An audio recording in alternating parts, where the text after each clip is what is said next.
Dopamine. Dopamine is a high-yield topic. We give it a 4 out of 5. It is a natural hormone and a neurotransmitter in the CNS and in the peripheral body.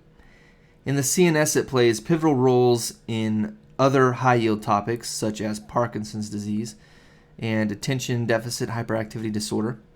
It also is pivotal to the way that our brains perceive pleasure and also the reward system in our brain. But that's not what we're talking about. This lecture is going to be more about dopamine as the adrenergic agonist, or dopamine as a drug. Okay?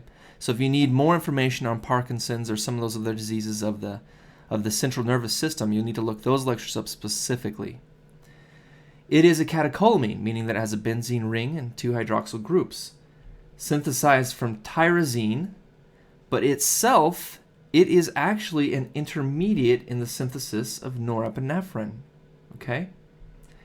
It acts on the alpha-1, beta-1, dopamine-1, and dopamine-2 receptors in the sympathetic nervous system. All right, now on to the mechanism of action and the effects of dopamine.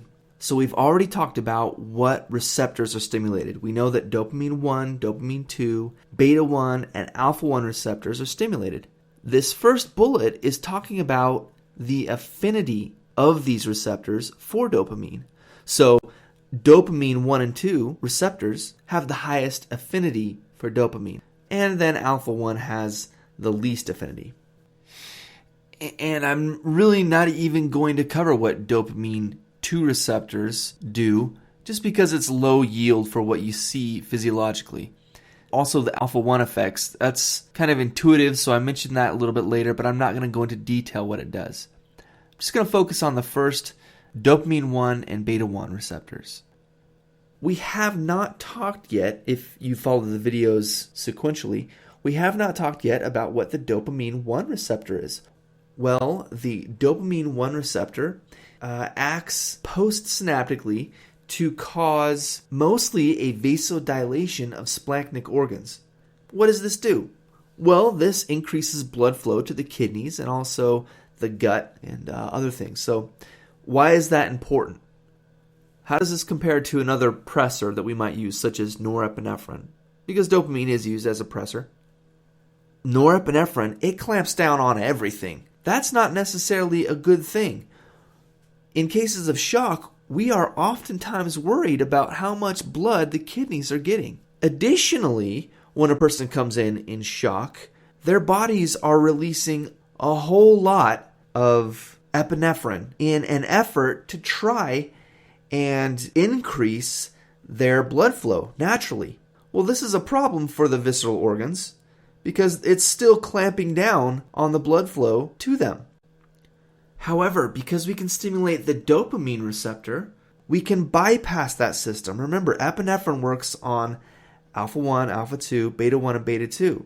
It doesn't mess with the dopamine receptors. Dopamine bypasses that system or bypasses those receptors to dilate the kidneys, for example.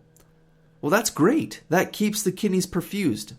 Next, beta-1 stimulation. And we have covered this before if you've watched the videos sequentially. Beta-1 is going to cause an increase in heart rate and contractility, increasing cardiac output and systolic blood pressure. Exactly what you would hope a pressor does, right? Lastly, the receptor stimulation depends on the dose. This is the same as epinephrine. We've talked about a concept similar to this. So at low doses, you're going to see mostly dopamine receptor physiology, okay? And that just means it's going to help dilate splanchnic organs. At mild or medium doses, you're going to see a beta-1 effect. The contractility is going to go up. The heart rate is going to go up. Cardiac output is going to go up. And lastly, with very, very high doses, it's going to look like a strong adrenergic response or an epinephrine response. You're going to see a lot of clamping. All right, let's move on. Clinical uses and side effects of dopamine. If you look at the clinical uses and you think it through, it's all three of those are pretty much saying the same thing. We are helping to increase cardiac output. We are For the first one and the second one, we are providing more blood to the brain. We are providing more blood to the organs by increasing the cardiac output and clamping down the peripheries, but opening up the visceral arteries. And for the side effects, that also kind of makes sense, right? We are stimulating the heart. We're asking it to do more work.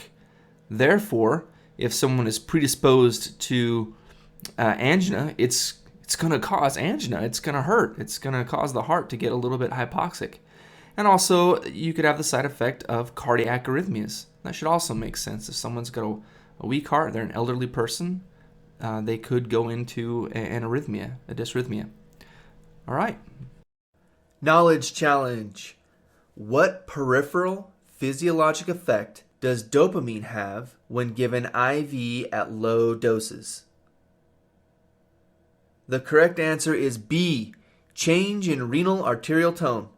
We did talk about this, so you'll remember at high doses you'll see alpha effects. At medium doses you see beta effects. And at low doses you see dopamine receptor effects. What does that mean? Activating the dopamine receptors raises the cyclic AMP levels in smooth muscle. This causes dilation in the splanchnic organs and the kidneys. Low doses of dopamine is sometimes referred to as renal doses because it increases renal blood flow. So what happens when you increase renal blood flow? What's going to happen to the GFR? Well, that's going to go up. As more serum goes through the kidneys, more urine is produced, and more sodium is excreted. All right, good job.